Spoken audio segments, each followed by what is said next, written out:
E aí, pessoal, tudo bem com vocês? Vitor aqui, falando com vocês.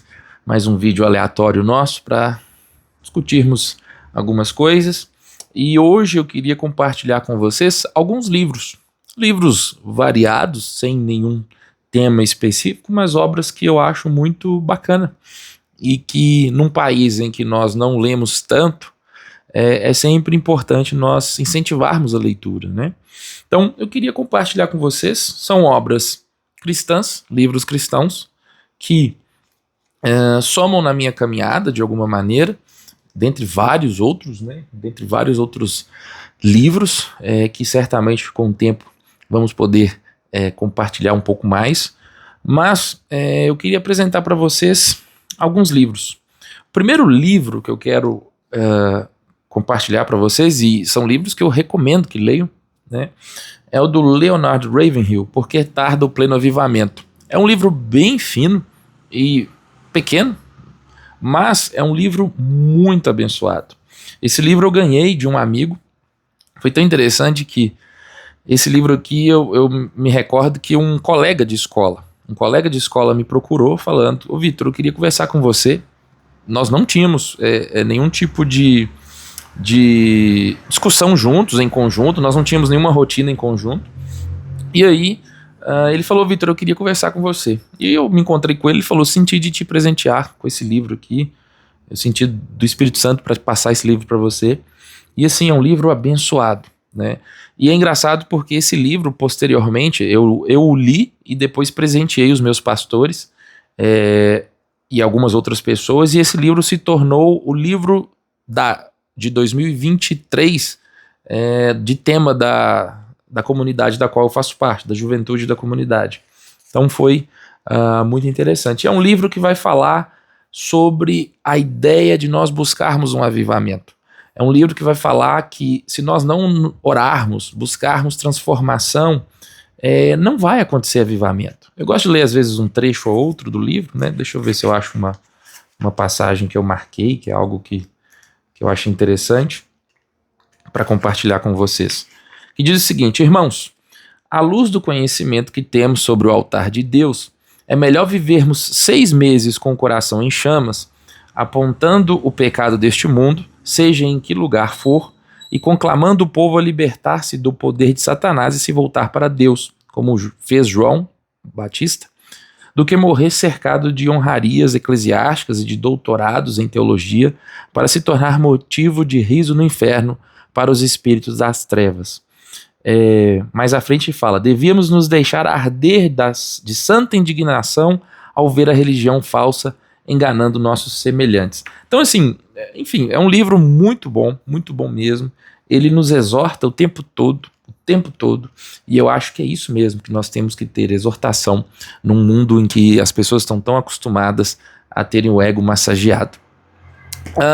Um outro livro que segue um pouco a mesma ideia, tanto em tamanho quanto em conceito, é Os Fundamentos da Oração, de Edward M. Bounds. É um livro que, assim, vai trazer a ideia do que é ser uma igreja que busca oração, que busca vivenciar uma vida de oração.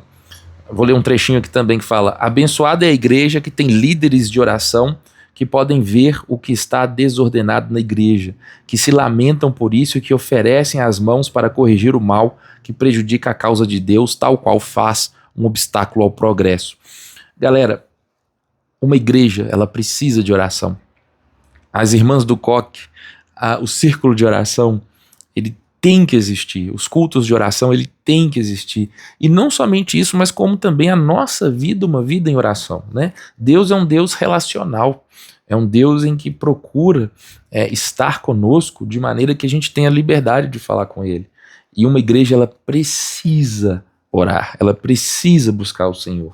Então é um livro muito bom também. Ele faz parte de uma série, Vida de Oração. Aqui em cima fala série, Vida de Oração. Eu tenho outros livros dessa série, mas eu ainda não os li, mas é bem interessante também.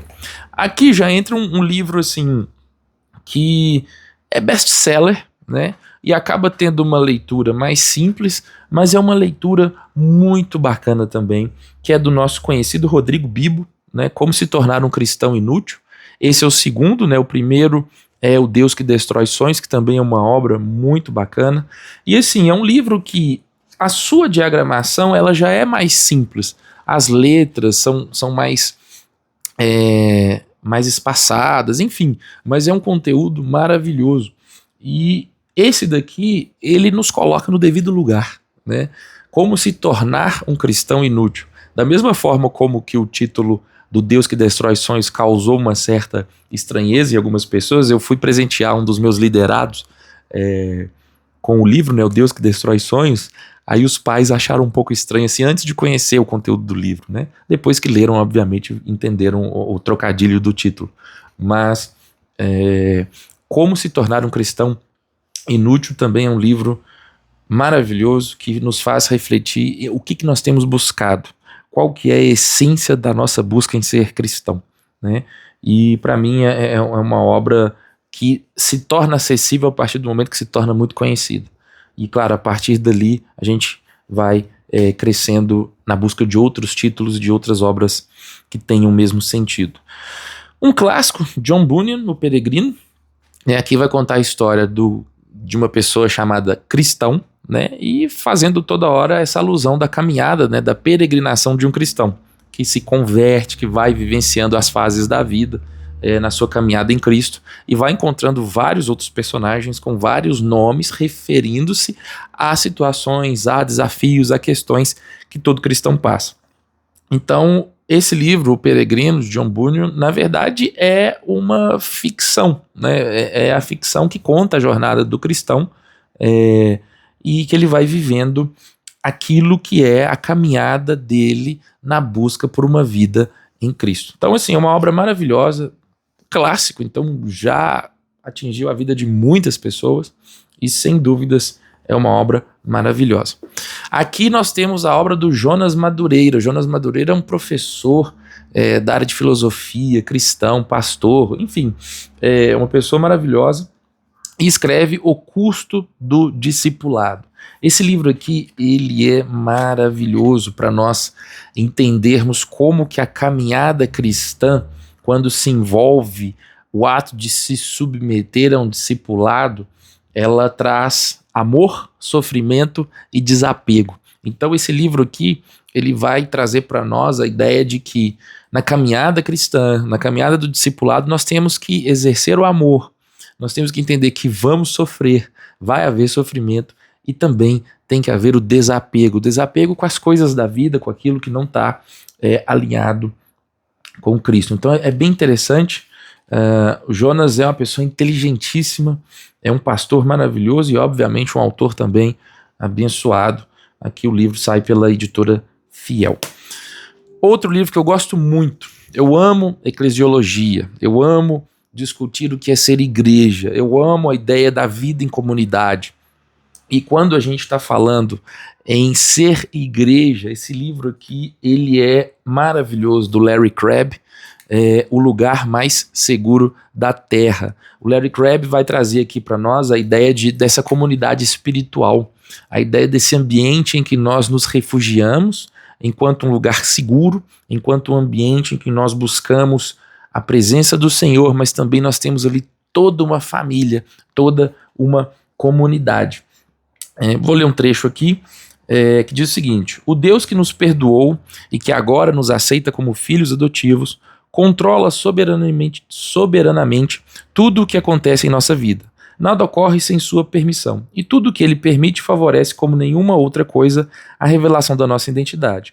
Em tudo o que acontece, Deus se mostra capaz e ávido por revelar quem realmente somos. Somos filhos e filhas de um Pai que adoramos, em nome de quem nos dispomos a sofrer a perda de tudo o que não seja Ele mesmo, por causa da nossa nova identidade. Somos pessoas sólidas. Jesus Cristo é o mesmo ontem, hoje e sempre, como Ele está agora em nós. Somos igualmente estáveis. E aqui ele vai trazer vários pontos, várias ideias do que é essa comunidade cristã. Vou ler aqui o sumário rapidamente para que a gente possa elucidar. Então, por exemplo, parte 1, uma maneira de se considerar a comunidade espiritual. E aí vem dissecando o tema. Depois, parte 2, uma maneira de compreender nossos problemas. Parte 3, uma maneira de se relacionar neste mundo, voltando nossas almas para o outro. 3 convicções fundamentais. Porque ser parte de uma comunidade não é só olhar para nós, né, mas é para o redor, para os outros. E eu que sou apaixonado pela ideia do que é ser igreja saudável, para mim esse livro é maravilhoso. E falando em uma igreja saudável, né, eu acho que parte daquilo que nós estamos dispostos a vivenciar é a comunhão, é a vida na vida. E as igrejas em células, as igrejas de pequenos grupos, quando, como eu disse num vídeo anterior, quando cultivadas de maneira saudável, elas são uma porta maravilhosa para nós entendermos o que é uma igreja verdadeira. E aí, eu trago esse livro aqui, Valores Inegociáveis da Igreja em Célula, do João Victor, pastor João Victor. João Victor é um pastor da Igreja Batista Central, aqui em Minas Gerais, em Belo Horizonte. E esse livro aqui é um livro maravilhoso para as pessoas entenderem o que realmente é uma célula, né? Nós temos, como eu disse já no outro vídeo, nós temos vários conceitos de célula que nem sempre são interessantes, várias ideias, vários movimentos celulares que acabam criando muita confusão nas igrejas, mas quando construído com temor ao Senhor, com responsabilidade, o poder da célula é surreal. É surreal para que aquela pessoa viva uma vida cristã. E aí, Valores Inegociáveis da Igreja em Células é um livro maravilhoso. Tem outros livros que posteriormente eu também posso comentar, mas esse foi o último que eu li e foi lançado em 2025 2024. E esse livro, sem sombra de dúvidas, é para quem quer começar a trabalhar em células, para quem quer se mover em células, é maravilhoso, uma obra maravilhosa.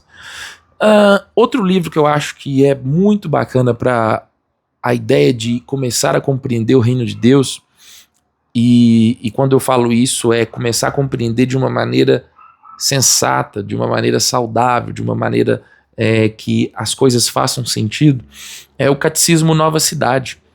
O Catecismo Nova Cidade é um livro que eu adoro presentear as pessoas. Eu já devo ter dado uns 10, 12 livros desse daqui, que nada mais é do que realmente um devocional. E quando nós falamos de catecismo, né, nós estamos falando dessa ideia de uma indagação, uma resposta, uma pergunta, uma resposta. E aí, aqui vai vir várias leituras diárias, para você ler diariamente. E aí, por exemplo, ele vem com uma pergunta. Pergunta 23.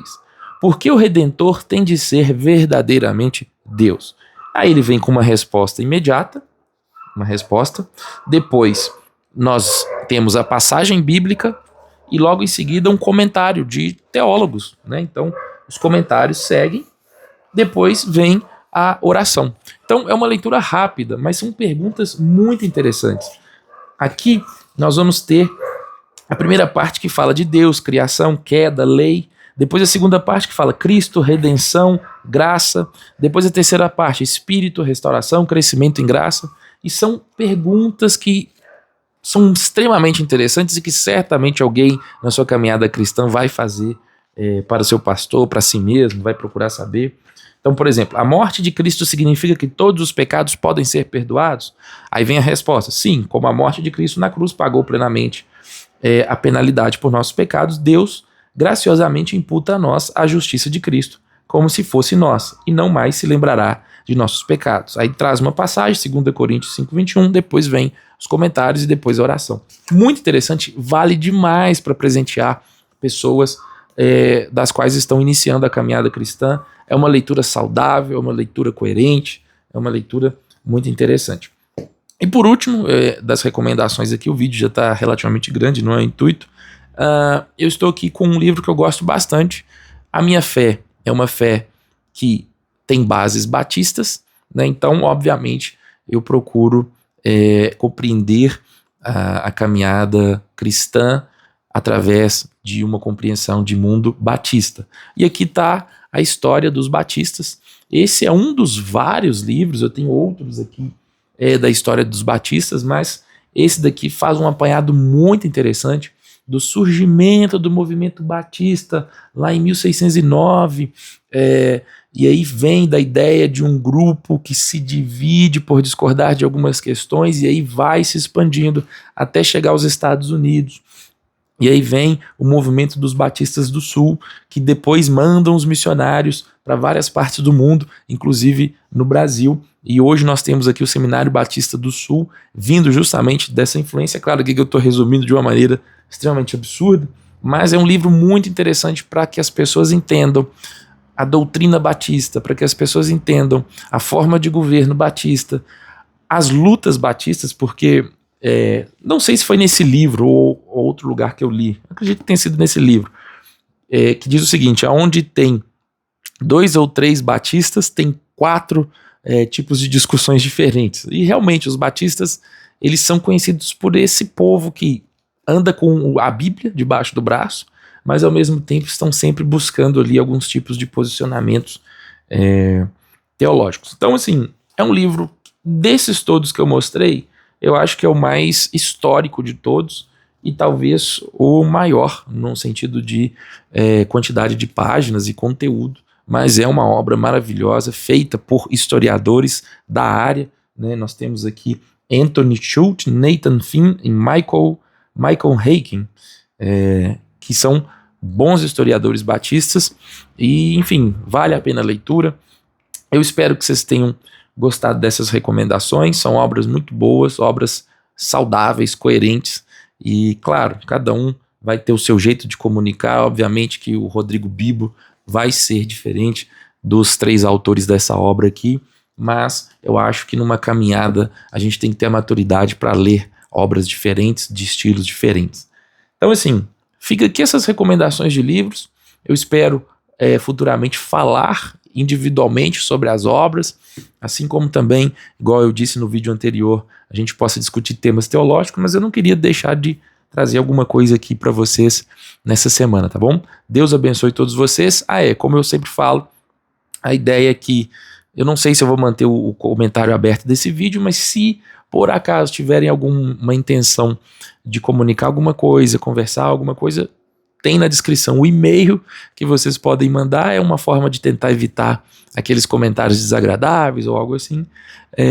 Que mandem lá, mandem um e-mail se tiver algum interesse, e aí a gente troca uma ideia aqui, ou até mesmo por e-mail, enfim, faz parte. Deus abençoe todos vocês, estamos juntos, tchau, tchau.